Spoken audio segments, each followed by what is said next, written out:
Comment tracer un angle droit, un angle aigu et un angle obtus?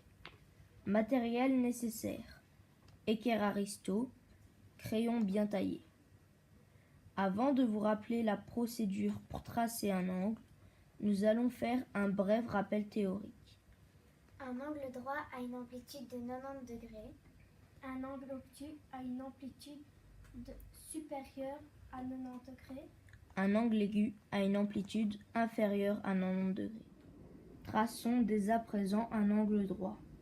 Tracez le premier côté de l'angle, sachant qu'un angle droit mesure 90 degrés. Il faut donc tracer une perpendiculaire au côté déjà tracé.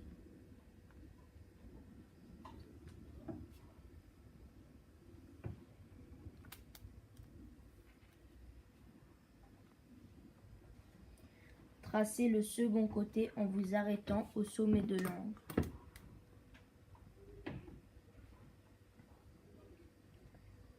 Traçons maintenant un angle aigu, soit un angle de 45 degrés. Tracez le premier côté de l'angle.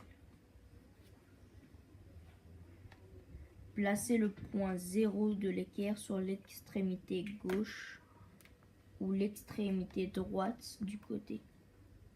Seul le sens de l'ouverture de l'angle sera différent. Si l'on se place sur l'extrémité gauche, il faudra commencer sa lecture d'angle vers la droite. Par contre, si l'on se place à l'extrémité droite, il faudra commencer sa lecture d'angle vers la gauche. Placez la base de l'équerre sur la longueur du côté. Un angle de 45 degrés se situe entre 40 et 50 degrés. Marquez d'un léger point cette amplitude.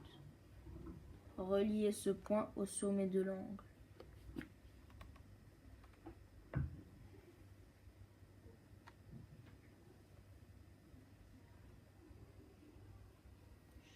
Et enfin, traçons un angle obtus, soit un angle de 135 degrés. Tracez le premier côté de l'angle.